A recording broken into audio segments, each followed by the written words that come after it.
shot in 4K ultra high definition. Your number one source for local news. WRAL News. Coverage you can count on. Jacket weather in August is the coolest morning that we've seen since early June. I'll show you what it will feel like where you are. 2 shootings in Durham. This is a live look at one of those scenes where officers have been for more than 9 hours. The information we're gathering about the victims from the WRAL Breaking News Tracker. And staying safe on the lake. Today, a new campaign launches to warn of the dangers of drinking and boating. How authorities plan to up their patrols in order to avoid tragedy. A lot to tell you about here on this Wednesday morning. It is 4:30. We're glad you're up super early with us. That just means you get a jump start on another beautiful day. Let's get to meteorologist Elizabeth Gardner. And boy, that morning air, so refreshing. Ooh, it feels so good out there. We haven't dropped into the 50s since June 3rd, and it was 52 that morning. 58 right now. We'll likely see temperatures dropping a little bit more by the time we get to 7 or 8 o'clock this morning. Just like yesterday, we have a mix of clear sky and clouds as you're heading out the door this morning. We take a live look at downtown Raleigh, where it is 58 and our dew point is 55. So that's even cooler than it was this time yesterday as well. So feeling great out there to start with this morning. A cool 54 in Roxborough. It's 65 in Fayetteville, but 58 in Southern Pines and 61 in Rocky Mount. Temperatures are noticeably cooler than yesterday, anywhere from 5 to 10 degrees cooler. And we had a nice drop from the previous day yesterday as well. So at the bus stop, the kids, if they're in their shorts and t-shirts, may want a jacket this morning. Our temperatures this afternoon will feel very comfortable in the upper 70s. And I'll show you how many more days we have temperatures below normal coming up.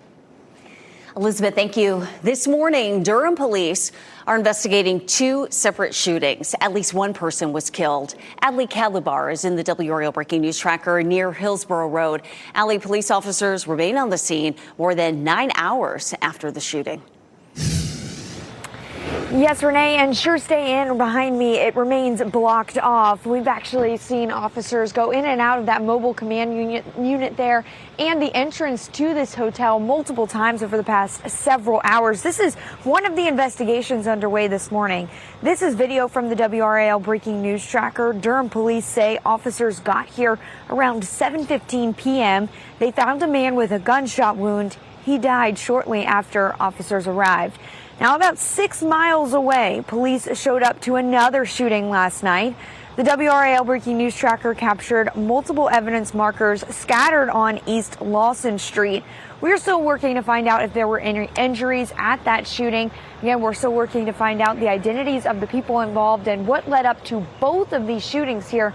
We're going to keep you updated. Reporting in Durham, Adley Kadlubar, WRAL News. The Labor Day weekend is almost here, and many people will be going to the lake to celebrate. Authorities want to make sure those good times are also safe times. WRAL's Kelsey Coffey is live this morning at Harris Lake. Kelsey, today there's a push to promote boater safety after a tragedy there earlier this month. Yes, Renee, the NC Wildlife Commission is bringing attention to boating safety this morning. This comes less than a month after that tragedy that happened here on Harris Lake. And 10-year-old Brooklyn Carroll was killed in a boating crash. You can see that this poster here is in her memory, reminding people to be safe on the water here at Harris Lake. Now, the person driving that boat during the crash is accused of drinking while boating. The NC Wildlife Commission is teaming up with several partners from across the state today. They are bringing awareness to the dangers of boating while under the influence. They say 11 boating incidents happened last Labor Day weekend in North Carolina, and 2 of those were alcohol related. So the Wildlife Commission is scheduled to host an event here at Harris Lake this morning at 11 o'clock. Kelsey Coffey, WRAL News, live at Harris Lake. New search warrants reveal that teenagers are responsible for more than 100 car break-ins reported around Wake County this summer. That includes a string of car break-ins in Apex and Cary yesterday morning. 3 teens were arrested. Police say they stole cars and crashed them after being chased. In July, a 17-year-old was arrested for a string of break-ins at Walnut Creek Amphitheater and Lifetime Fitness. Raleigh police tell us that same teen may have been involved in more car break-ins. Colby Berry, a juvenile defense attorney in Raleigh, says teens commit crimes for various reasons. There's no such thing as like, oh, all the kids that pick up the car cases are the same. No, they're not. Some of them are out there running around because they don't have any supervision at home. Some of them should know better, right? Some of them never got caught before. Some of them might be making straight A's and they're just bored. Barry also says most judges don't want petty crime to ruin teen lives. Today, the State Board of Elections will make a decision about a plan to remove an early voting site from a predominantly black neighborhood. Cumberland County is considering cutting the site at Fayetteville's Cliffdale Recreation Center. The county's Board of Elections has a GOP majority. They claim the site gives Democratic politicians an unfair advantage.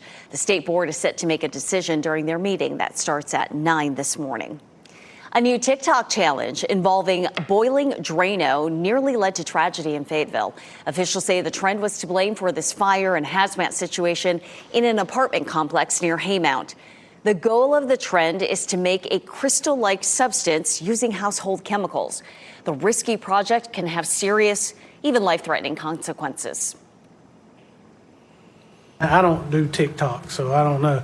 But evidently there's one about boiling Drano to make some kind of crystals. Oh, man. Well, what that does make is a very toxic chemical that will kill you. We were lucky there were not several residents killed. The chief credits a working smoke detector in the apartment for saving lives. You can get one installed for free by contacting the fire department. For the first time, we are hearing from a UNC student whose parents died in a crash in Orange County.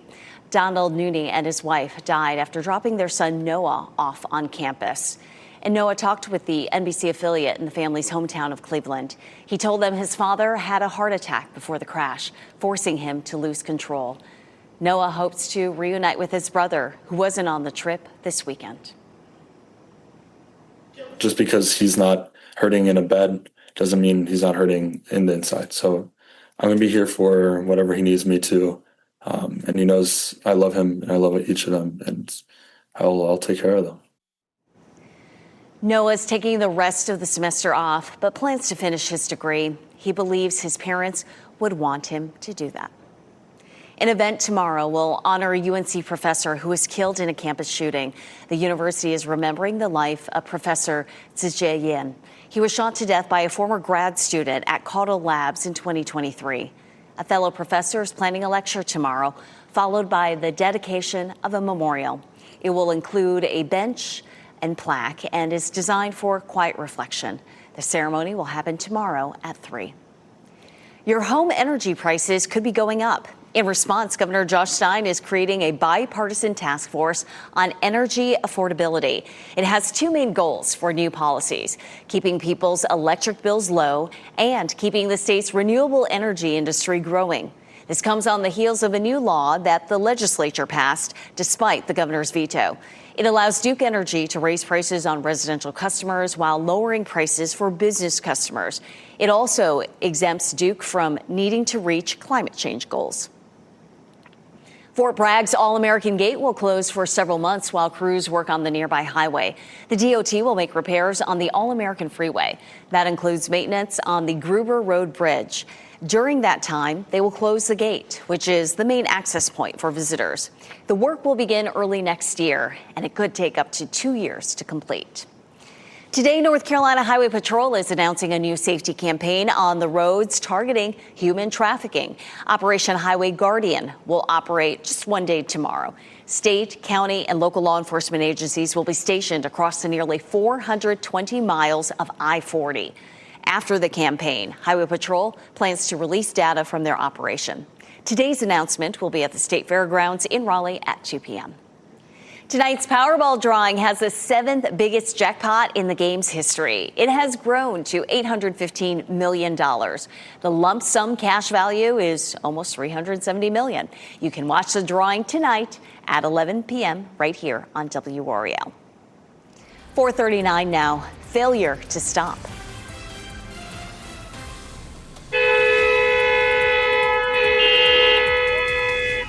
Your video showing the moment a car blew through a school bus stop while children were crossing the road.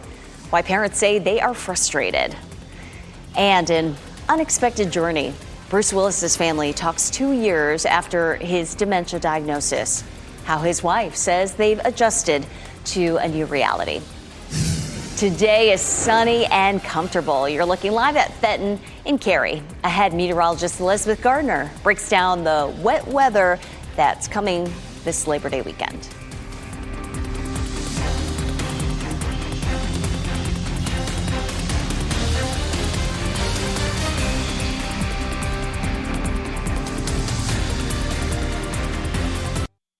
From the WRAL Severe Weather Center, North Carolina's most experienced team of meteorologists. 443, taking a look at what's happening outside right now. We have mainly clear skies. You might see a little bit of cloud cover this morning in some spots, but generally it's a very pleasant start this morning. The coolest morning that we've seen since early June. It is 58 in Durham and in Holly Springs, 54 in Roxborough, 58 in Cary, 61 in Garner and in Rocky Mount. So in my book, that's jacket weather. As you can see, I got the jacket on this morning. I'm feeling very comfortable. That dew point, that muggy meter is sitting right there at Comfy. We're going to see that continuing for the next several days, so it feels great out there. As the kids are heading off to the bus stop this morning, I would consider a jacket because they're going to want the shorts and t-shirts. At lunchtime, temperatures will be in the low 70s out on the playground, and then coming home, we're looking at upper 70s, so feeling great. Well below normal. I'll show you how long we'll see these below normal temperatures coming up. Thanks, Elizabeth. The wife of Bruce Willis says the actor is losing his ability to communicate 2 years after his dementia diagnosis. Emma Henning Willis talked with Diane Sawyer in an emotional interview. She says Willis is still mobile and in great overall health, but his brain is failing him. He has difficulty speaking, so the family uses other modes of communication. Henning Willis is publishing a book about being her husband's caregiver. Take a look at your screen. Only on WRAL, a close call at a bus stop in Harnett County. So that was all caught on camera. Take a look at the security camera video. You can see the bus stopped and then a student comes off, and then look at that car just blowing past there. This WRAL's Heidi Kirk looked into this and talked with frustrated parents. The parents who sent in that video to us say that their daughter is completely fine, but still, it was a close call. They say their main goal is to make sure this never happens outside their home ever again. Derek Smith points toward the spot where a bus stops every day at 4 o'clock. So the bus would stop right in the front of the intersection. He says he saw this video on a community Facebook page for his neighborhood. You can see the school bus stopped, letting kids off. A student comes into view, and within seconds, a car blows past the bus without stopping. That could have been my child, but, obviously it wasn't. It's just scary to know that people just are careless that way. When the bus was clearly stopped and it just barreled right through. Andrew police are now investigating and urging people to pay attention and follow the rules of the road, issuing some simple reminders. When a bus stops on a 2-lane road, all traffic in both directions must stop. The same applies if you had a center lane. On a 4-lane road without a median, all traffic must stop, and on a divided highway with a median, only traffic following the bus must stop, no matter how many lanes there are. Police say if you don't stop, you could face charges. Smith is just glad we're not telling a different story. If that kid wouldn't have been, alert,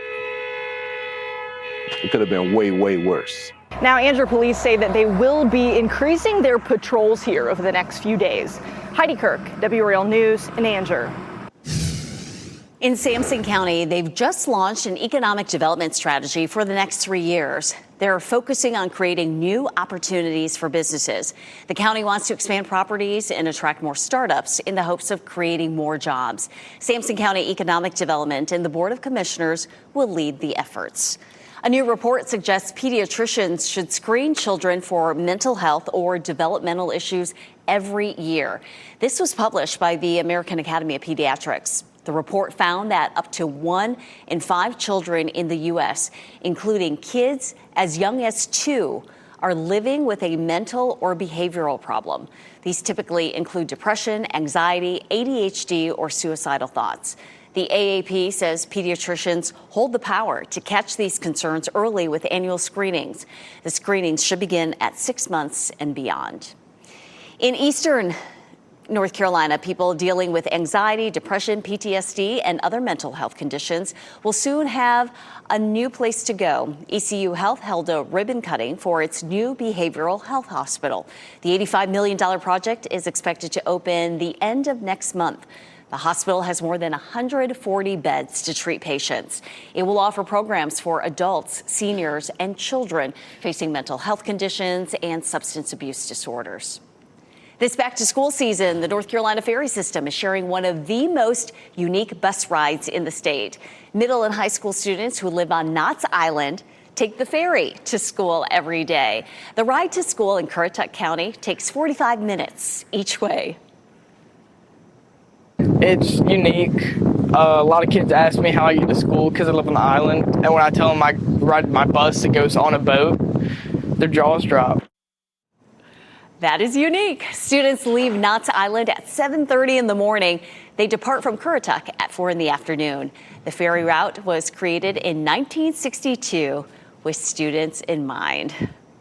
So that's their commute every day. It is 4:49. Let's get to meteorologist Elizabeth Gardner. Whether by boat or bus or car, the weather will be very nice for wherever you're going today. Oh, isn't that neat? Wow, that's really cool. I didn't even know that happened. All right, we take a look here in Raleigh this morning. We're seeing a mix of cloud cover and clear skies. 58 is our temperature, and that's the coolest that we've seen since early June. So here we go. Just it's amazing to see this in August. Our dew point's at 55. That means it feels very comfortable out there. Temperatures should be in the 50s all the way up until around 9 o'clock this morning. Our temperatures right now, 50s and 60s. It is 65 in Fayetteville, 62 in Goldsboro and in Clinton, but elsewhere, 61 in Rocky Mount. A lot of places in the mid to upper 50s heading out, especially around the Triangle. We take a look here, 58 in Cary and in Raleigh. It is 61 in Rollsville, 57 in Chapel Hill, 58 in Holly Springs. So it's nice and cool out there, and we're looking at a beautiful day if you're going to be out at the park or the playground after the kids get out of school. What a great day to be outside. 79 in Raleigh, 78 in Durham, and 83 in Fayetteville. Just Goldilocks weather for us. And what a perfect evening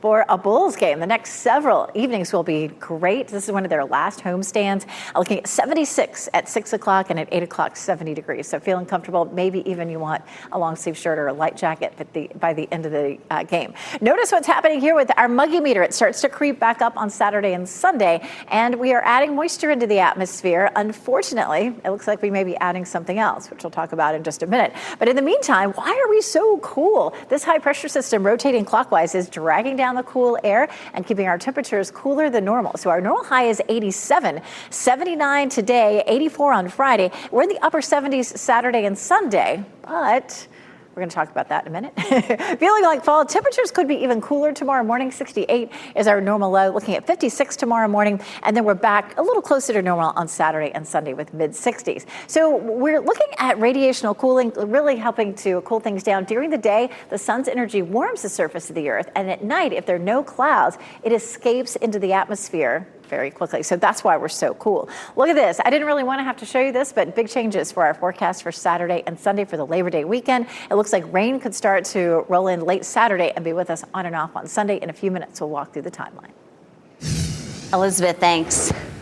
You may have heard Taylor and Travis engaged. The star-studded social media announcement and how the world is reacting.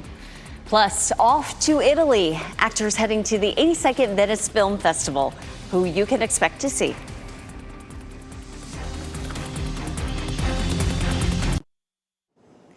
Taylor Swift and Travis Kelce are engaged. The couple announced the news on Instagram yesterday. And this morning, it has just pulled it up 27 million likes. Reactions immediately poured in. Here's what the NFL said. Congratulations to Travis and Taylor. And Brittany Mahomes, wife of Kansas City quarterback Patrick Mahomes, chimed in. She wrote, "Two of the most genuine people meet and fall in love. Just so happy for these two." Now, Page Six is reporting that Kelce popped the question to Taylor at his estate in Leawood, Kansas. You can see Travis kneeling with a ring in the area covered in flowers. Looks like a love story. A major film festival opens in Italy today. Here's David Daniel with today's Hollywood Minute. Hank's continued obsession. We're friends. Always will be. The stars are Italy-bound for the Venice Film Festival. Julia Roberts, Andrew Garfield, and Io Adebari are expected there for their film After the Hunt, as well as George Clooney and Adam Sandler promoting Jay Kelly, Emma Stone for Begonia, her new collaboration with Poor Things director Yorgos Lanthimos, Dwayne Johnson and Emily Blunt for The Smashing Machine, and Oscar Isaac and Jacob Elordi for Guillermo del Toro's Frankenstein. The 82nd Venice Film Festival runs through September 6th. You touched me. What did you see? I saw a landscape. Saw a landscape? Spaces, caves, tunnels and oceans, undiscovered countries. The first trailer is out for Hamnet, based on Maggie O'Farrell's award-winning novel. Jessie Buckley and Paul Mescal star in the fictional tale about the Shakespeares, directed by Oscar winner Chloe Zhao and executive produced by Oscar winners Sam Mendes and Steven Spielberg. Hamnet is in theaters November 27th. In Hollywood, I'm David Daniel. Ahead at 5, 2 shootings in Durham. Why officers have been at one of those scenes for more than 9 hours. And keeping boaters safe. The new campaign warning of the dangers of drinking and boating. How authorities are increasing patrols to avoid tragedy.